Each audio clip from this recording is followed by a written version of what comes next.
Good morning, mathematicians and mathematically minded other people.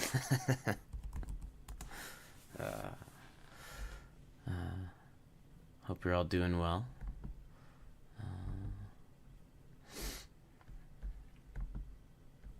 Minded.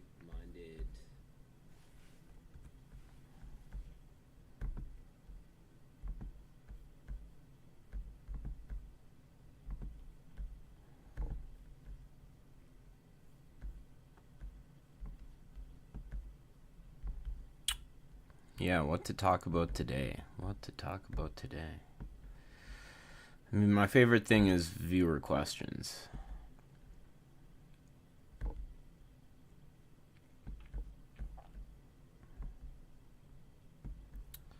I guess I could talk about other things.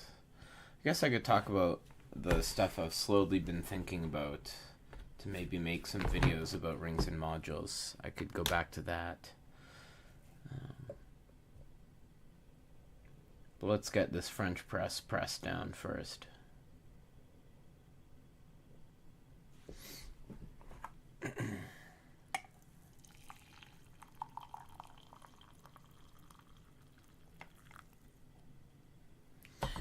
What's Reddit got for us in the news? Hello, good morning. Good morning, Sarks. Good morning. Examples of relatively simple things being proved by advanced unrelated theorems. Yeah, okay, let's take a look. There's definitely good ones. I mean, it is true that just like the easier something is to state, the harder it is to prove as a generality, you know. Obviously Fermat's last theorem, but like I think the Jordan curve theorem is like one of my favorite examples of that, because it's like, yeah, you draw it and you're like, yep, I mean, it's true. It's pretty clearly true, but okay, good luck proving it.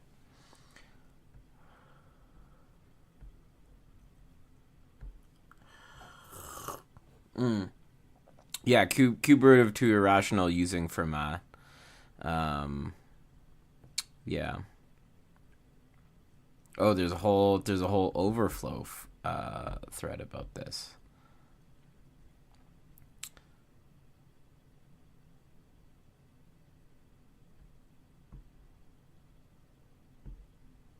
Yeah. Ooh, there's a good thread about zeta 3 being irrational by implying infinitude of primes is laughably ridiculous? Huh? I mean, zeta 3, I don't think, is there an easy it was my assumption that proof of zeta 3 being irrational was not so straightforward. In Dudinay's Foundations of Modern Analysis, he has a nice proof of Jordan's curve theorem using complex integration. Oh, okay, interesting. I have this interesting book by Dudinay. I should save this for a book review, but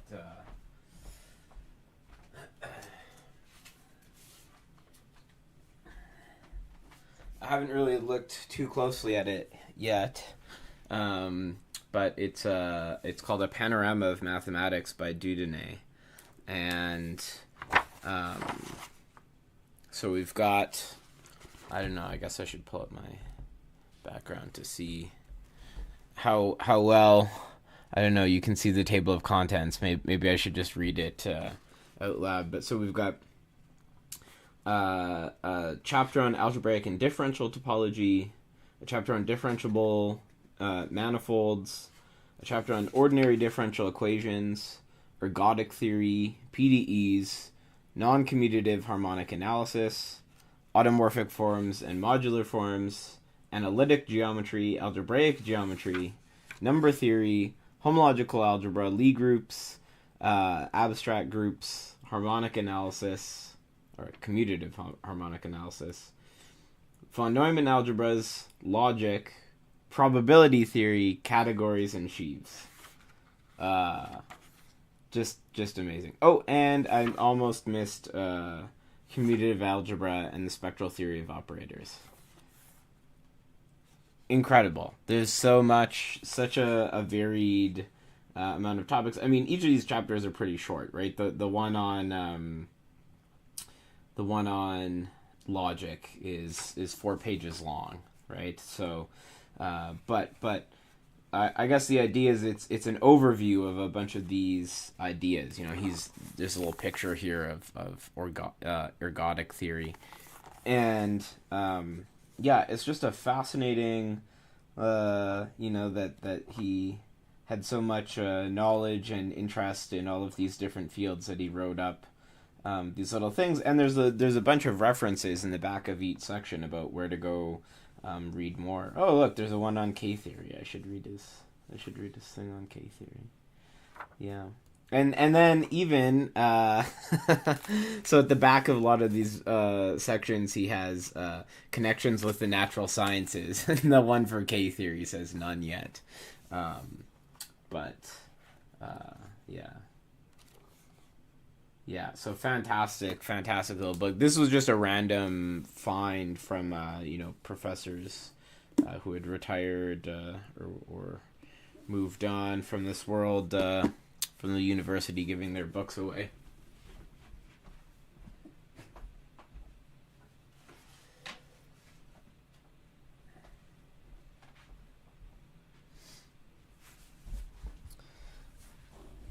Yeah.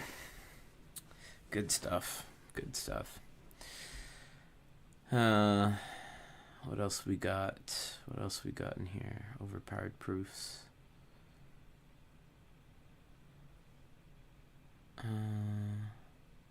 Euler gave an analytic proof of the infinitude of primes. Yeah.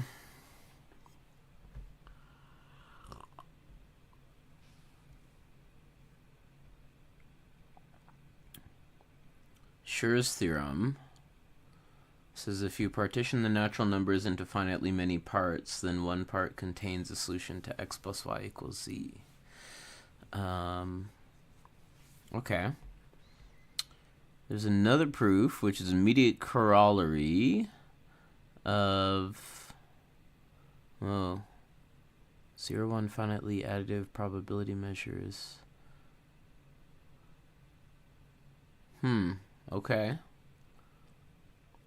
Having such a measure implies the existence of non-measurable subsets of the reals, which is decent evidence. This result can't be too easy. Interesting. Huh. So maybe the axiom of choice is maybe hidden in there somewhere. That's interesting. I think there's also a famous proof of the infinitude of primes using the proofer ring, using z hat.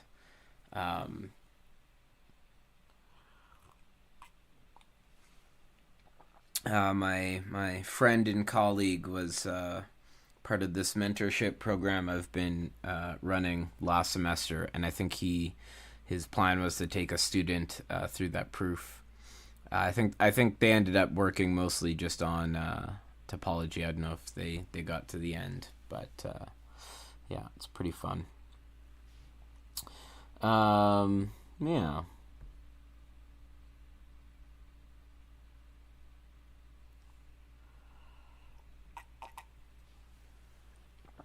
What do we got here?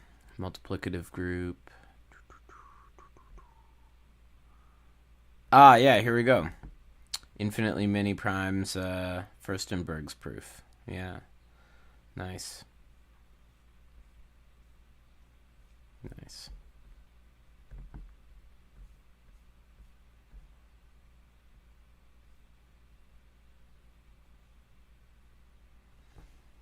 Whoa, what is this? There exist transcendental numbers because this function is well-defined, non-zero, and linear from q bar to q.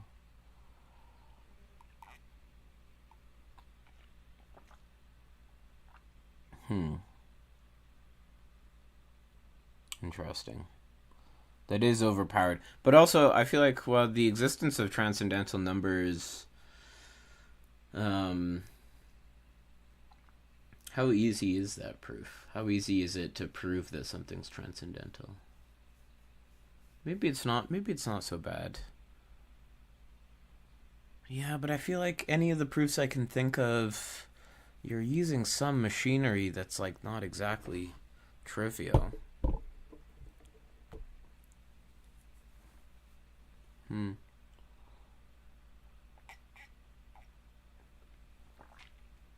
Well, no, I guess it is trivial because I mean R is just the.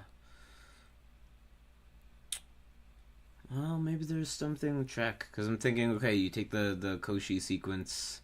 Uh, yeah,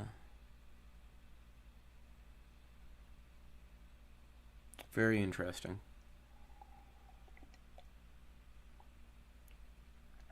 Okay, let's talk about some other math stuff. I don't know. Maybe I'll keep drawing module stuff until I get some wild questions in the chat or something. So yesterday I was talking about additive and pre-additive categories, um, and I think I was going to make the claim that so yesterday I was talking about the center of a category being the collection of all endomorphisms of the identity functor, and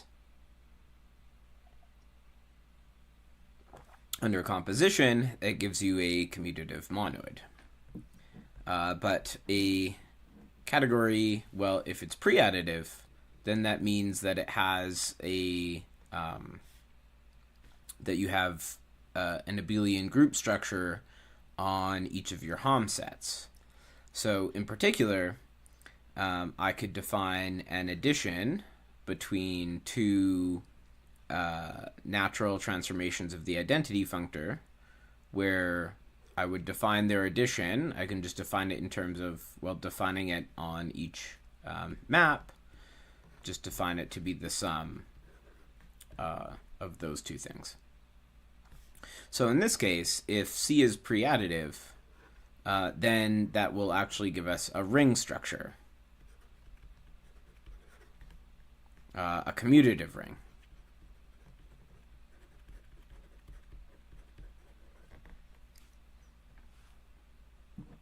And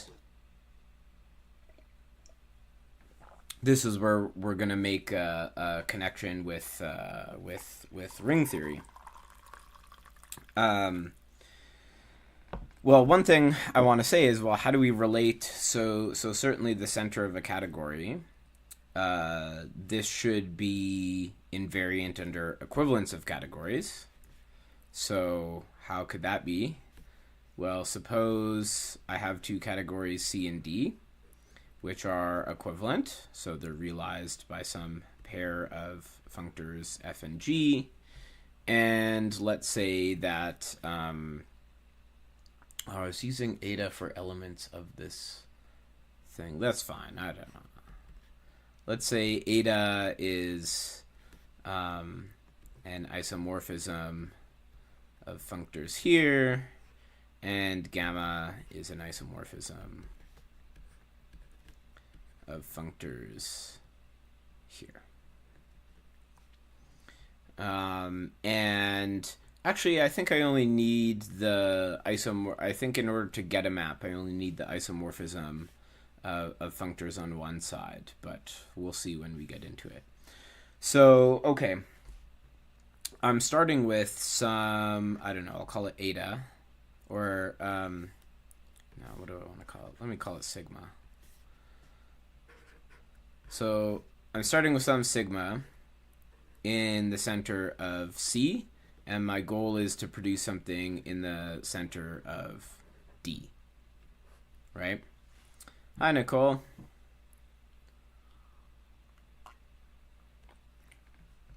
So, in order to provide, we are talking about the center of a category, which is the collection of natural transformations from the identity functor to itself. And continuing on from a talk from yesterday, where this is a tool that one can use to show that. So we know that if two rings are isomorphic, their module categories are equivalent. But we might ask about the converse direction. So I claim that it fails in general, but if R and S are both assumed to be commutative, then it holds, and it will hold by passing through the center of the category. So I'm just explaining at the moment how, if you have an equivalence of categories, how we can get a map between the center of these two categories. Okay, so how am I going to define this map? Well, I need to somehow produce a natural transformation of the identity functor. So, how could I possibly do such a thing? Well, let's suppose that I had over here in D, suppose I had some map F between X and Y. Well, I don't, so far I just have the data of some natural transformation in C. I don't really have anything. It's not so clear, right? In order to get a map of the identity functor, I need some maps here that would commute with all of these maps F. Okay, it's not so clear I can do such a thing yet, but back over in the category C, I know that I can do something along those lines, so I may as well apply my functor G, right? And now I'm in the category C. So now I know that I have my sigma that I've started with. That's a natural transformation of the identity functor. So I know that sigma is going to, so I should write sigma G sub X and sigma G sub Y. I know that that's going to make this diagram commute.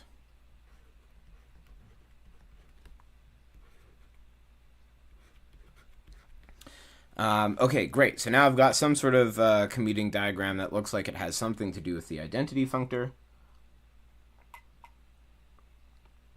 But of course, the problem is I'm in the category C, so I want to go back to the category D. So now I can apply, I better make a bunch of space for myself. Actually, I can use this tool, right? Yeah, I think I'll use that in a second. Well, let me do this. Aha, lasso, however it's pronounced. Feeling like a real Albertan cowboy right now. I don't need to move that one. I don't know what I'm doing. So let me take this whole diagram and move the thing down a little bit. So to get back over to the category D, I can now I can apply F to this whole diagram. And F is a functor, so this whole diagram will still commute.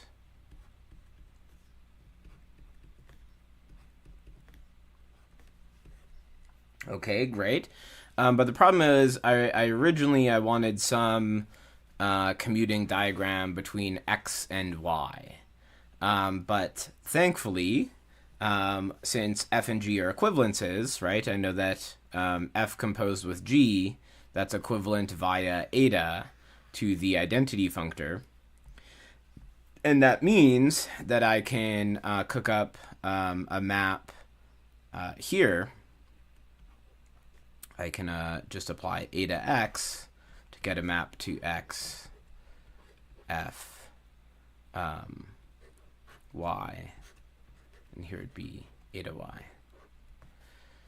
And then finally, can I zoom out a bit? Nice. And then finally, in order to get my commuting diagram, I just also notice that I can put those maps here.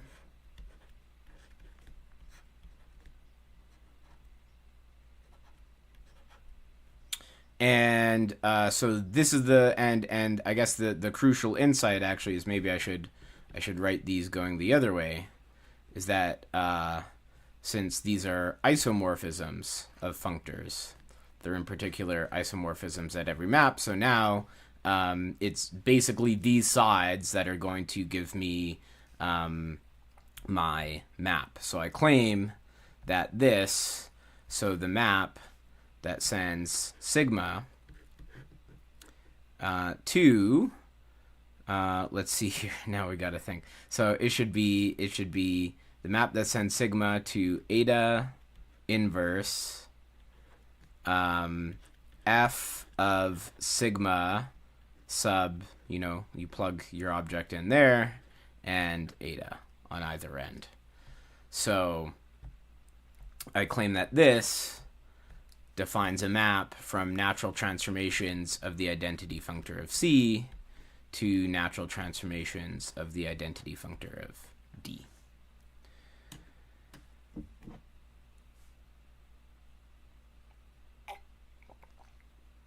Well, that's not enough for it to be an isomorphism, but of course you can imagine in the exact same way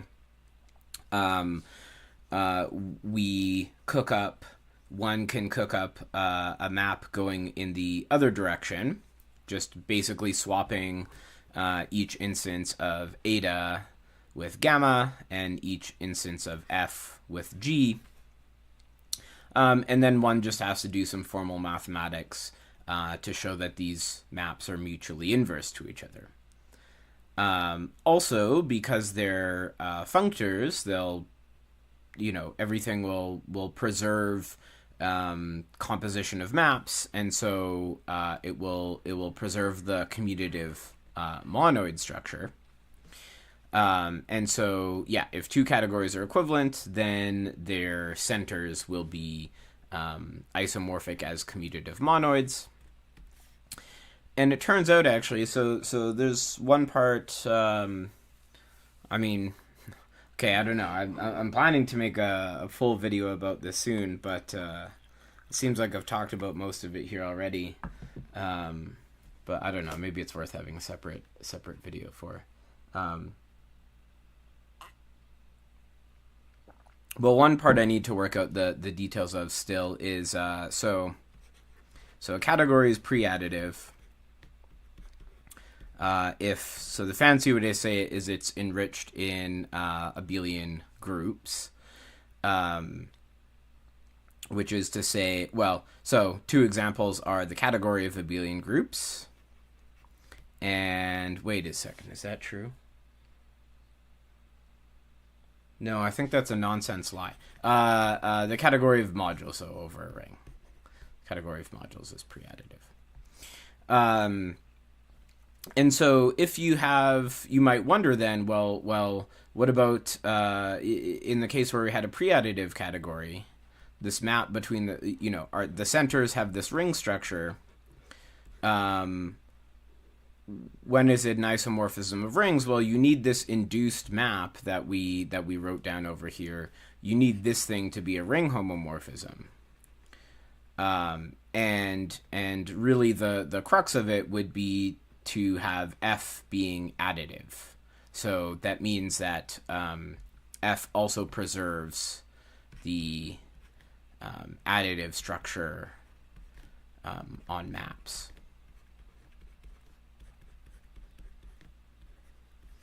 So if we add the extra assumption that F is an additive functor, then we get this. We can guarantee that existence in quite a few cases because there's something that's known as an additive category, as you might have guessed from the prefix. And what an additive category is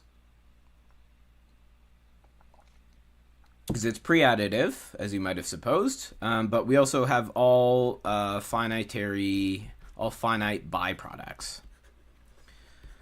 So what that means is finite products and finite coproducts exist, but also the finite product is isomorphic to the finite coproduct. So that is true for abelian groups. So for two abelian groups, your product and your coproduct, those are isomorphic. And as a consequence, same thing with a module category, right? The product of two modules isomorphic to the coproduct of those modules. So great. I mean, it's good that this applies to our example. This is all leading up to study categories of modules. So we have finite byproducts. And it turns out, actually, in this case, the addition is, so if you have an additive category, it turns out there's only one way. It's kind of a rigid concept. There's only one way to put a group structure on every Hom set. So that is, one can first define a group structure. So how does this go now? So we have a diagonal morphism coming from the universal property of products into, because this is, I mean, a coproduct, but also a product. And we also, from the universal property of coproducts, have a map going the other way. And one can, in general, define an addition of two maps. I can't remember. I'm going to put the symbols in the wrong way, most likely. Well, I think it's this. You apply the diagonal map, then you apply the map that's each of these in each component, and then you compose with the co-diagonal map, it's called.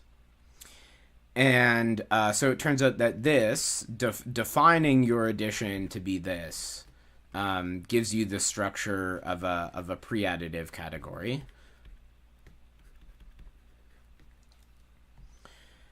And then it actually turns out you can prove, you can also, basically by the universal properties of these, you can prove that if you started with any other way of defining the addition of two maps, you can prove that it's actually just the same as this addition.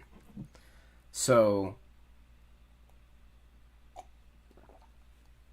this tells us that there's really only one way. If you have a pre-additive category, there's really only, or if you have an additive category, there's really only one way for it to be an additive category.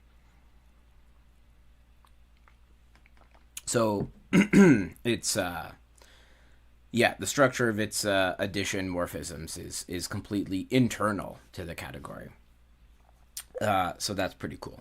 Okay, but who cares? Why are we talking about that in relation to this? Well, that means that if we have an equivalence of categories, if F was just any, so I'm supposing that C and D are two additive categories, and F is just any arbitrary equivalence, well, because F is a functor, it's going to preserve compositions, it's going to preserve isomorphisms, it's going to preserve these universal properties, and so we automatically get that F has to be additive. So if F is an equivalence of additive categories, it must be additive. And so what that means is for any equivalence of additive categories, we get an induced ring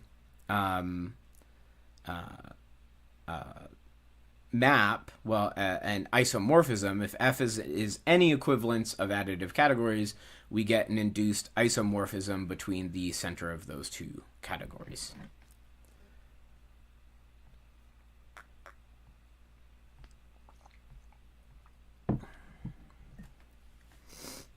So, the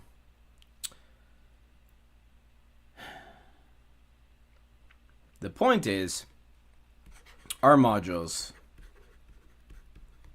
are an additive category. Now, did I need to go through all of that to get to our modules? No, there's a quicker way, but Nonetheless, when you write down some of these theorems, you're tempted to think, oh well, when is the center of a category a ring? What do I need for it to be a ring? And oh, when do we get an isomorphism between the centers of those rings and whatnot? So now at least we know. At least I've sketched the idea that if I know that two module categories are equivalent, then it must follow that their centers are equivalent, are isomorphic as rings. So the final step to do now is to relate the center of a ring to the center of the category of R modules. And then, of course, if our rings are both commutative, they're equal to their centers, and we would have our result about equivalent categories of commutative rings. Equivalent module categories over commutative rings.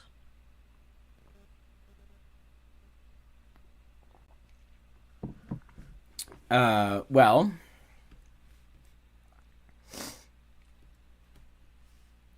let's see. This is an interesting one to do live. I also get turned around about which way we should write things. So we need a map. I like using Ada for some reason for all sorts of categorical purposes. We need a map from the identity functor of our modules to the identity functor of our modules. And I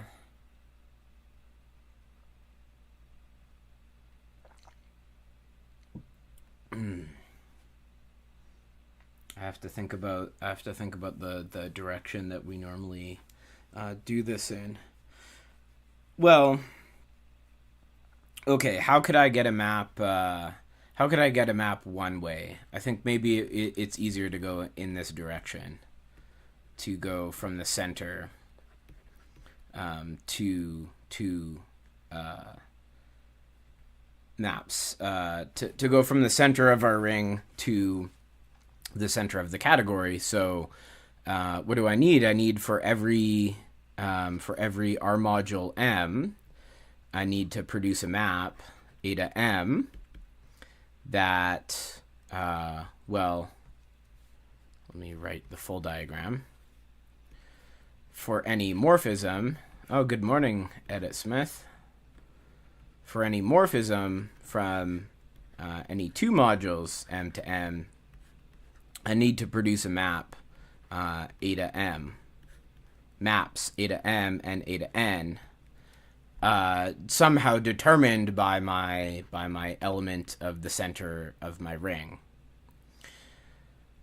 Well, it turns out, so, classic example of a ring homomorphism, or sorry, a module homomorphism determined by the element of my ring is just that action, right?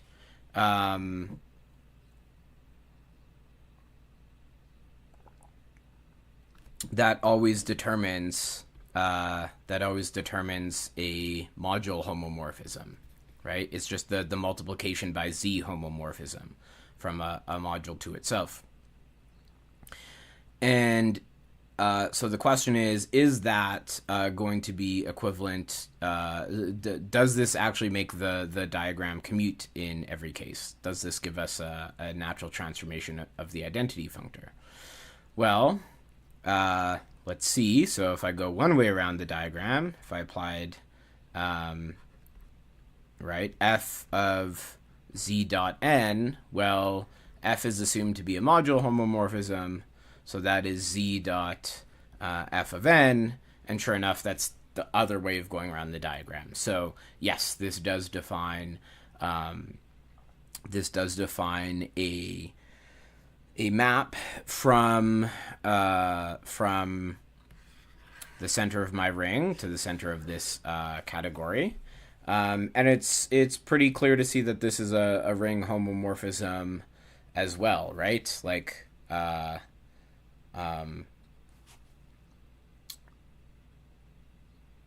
so the addition would be, so like z plus w. This gets sent to the map where it's the application of z and w. But basically, by distributivity, you can see that this is the sum of the multiplication by z and multiplication by w maps.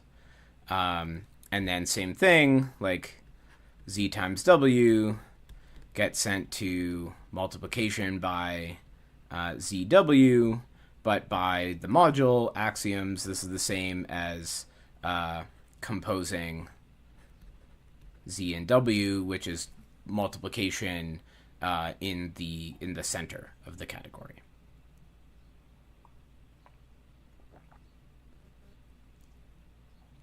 Okay. But now we need the map in the other direction. And I always forget the way that this goes. I always forget the way that we set it up. So I think the trick that we do is we want to set this up so I think we take R to M and we look at the map. So we choose the map where for each M in the module, we get a map. We get a map that sends R to R dot M. Is this right?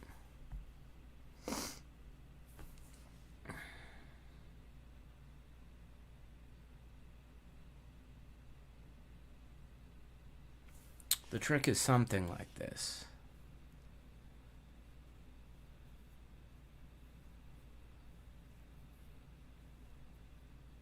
Or can I even have both of them just be R?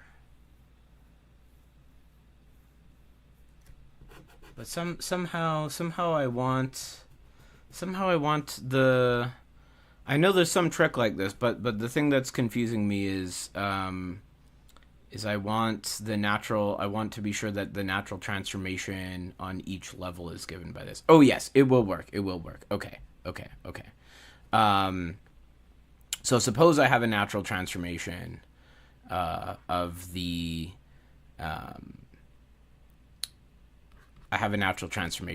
identity functor. And I consider this map. Is this true? Is this a module homomorphism?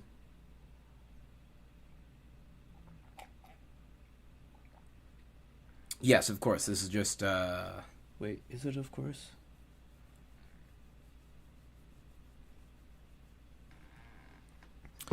Well, let's just check. So R...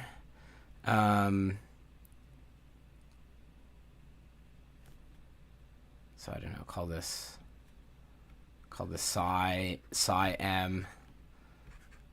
Psi m of s dot m is R dot S dot M. No, so the S doesn't come out unless it is in the center. That's part of the trick here. Does the map go the other way? Maybe do we send M to? Do we fix an R and send M to no?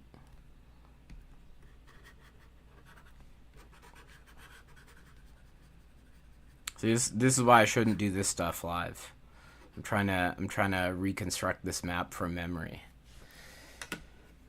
But it is something to this effect. I just can't remember what it is now. Maybe we do go in the other direction.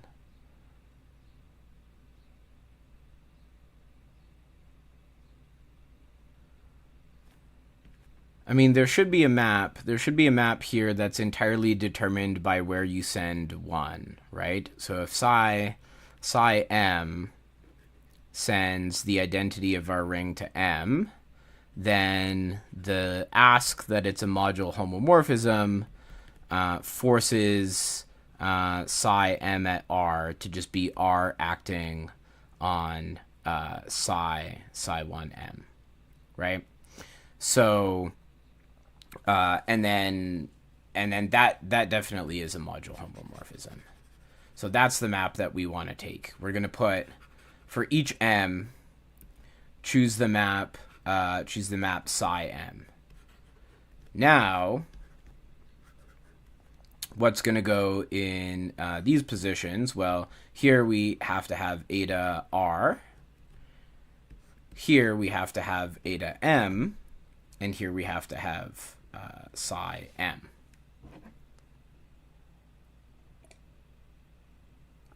Okay, well, eta r, this is a module homomorphism from R to R.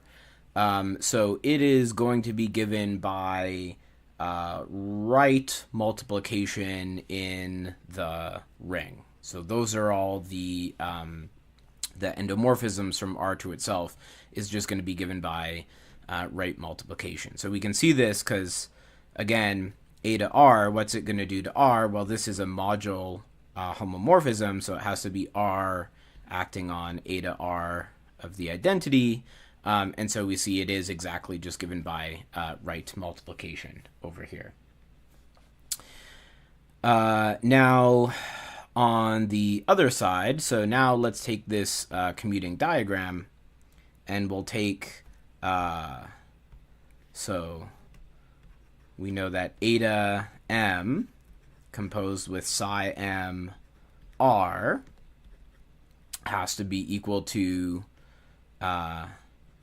psi m eta r r.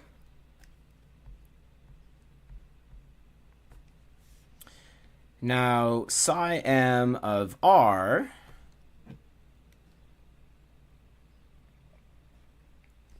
we can pull an r out of that, and this becomes r acting on psi m1. And over here, we know we can pull an r out of this, so this is psi m r acting on nr1.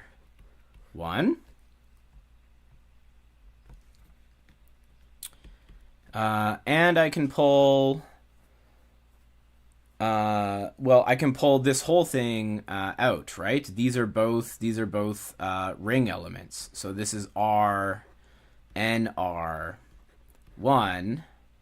acting on psi m of 1. And I can pull the r out of here as well. So this is r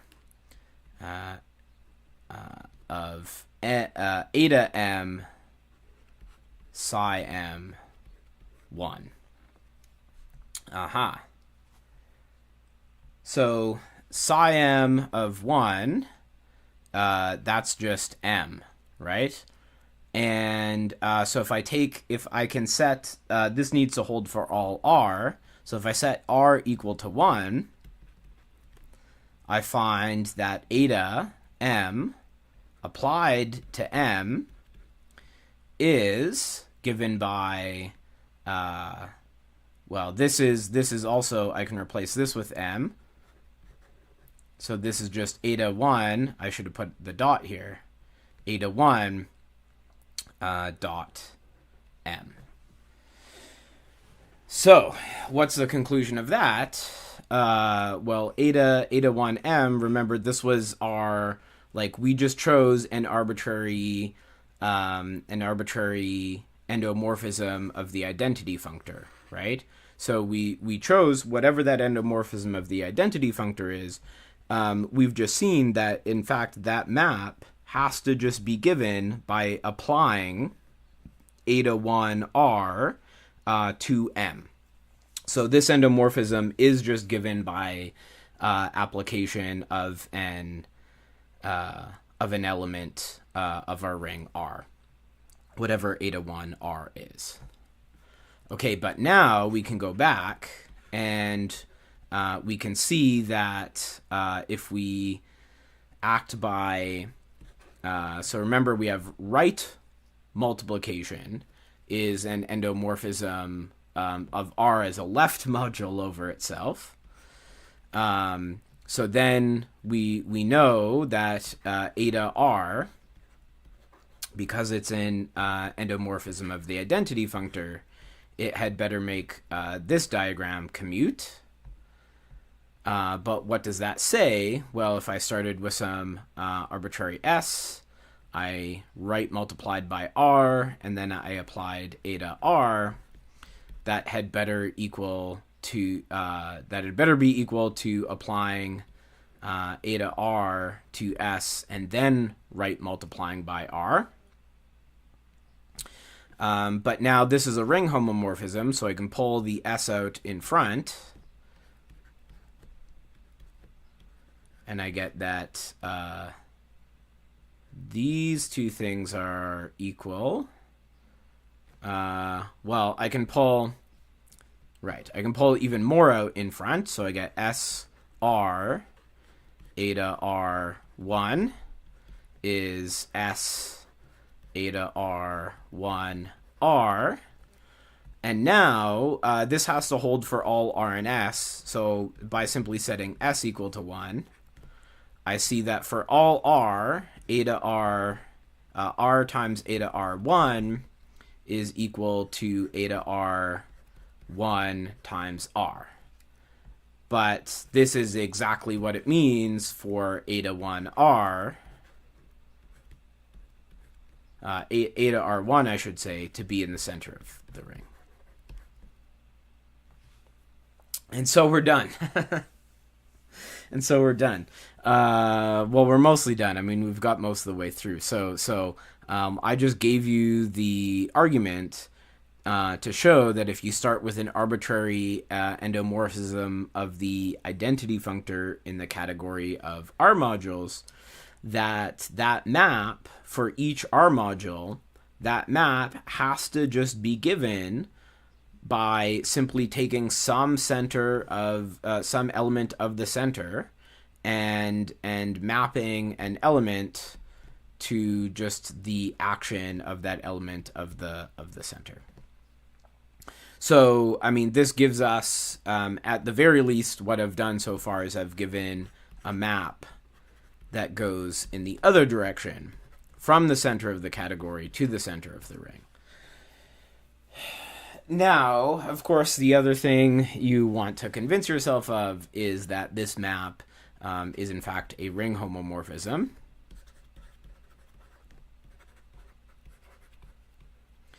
And you also want to check that this is mutually inverse with our previous, with the map we wrote in the other direction. Well, I mean, this was exactly what we cooked up, right? The map going in the other direction was to say, suppose you had something in the center of your ring, and then consider the map that sends M to Z dot M. And so, okay, it shouldn't be too hard to see that these two are mutually inverse to each other. And so finally, putting all of these ingredients together, we get that the center of the category of R modules is in fact isomorphic as a ring to the center of the ring R. Combining that with the fact that, so if we suppose that we had two rings, S and R, which we suppose are both commutative, and we suppose that those module categories are equivalent, we saw earlier that means that the centers of those categories have to be equivalent, but the center of the category of S modules is, of course, isomorphic to the center of the ring S. And then finally, if R and S are both commutative, then they are simply equal to their centers. And so that concludes the proof.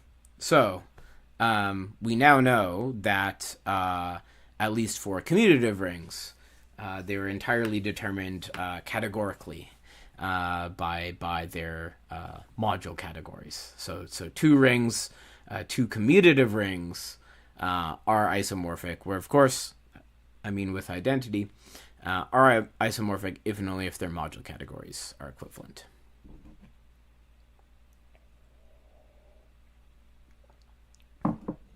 Wow, we had no questions in chat today. Little depressing. A little depressing. I love the questions from chat, but we got to talk about some cool module theorems. So, what can you do? I think that'll do it for today. Have a good weekend. May it be filled with proofs and understanding. And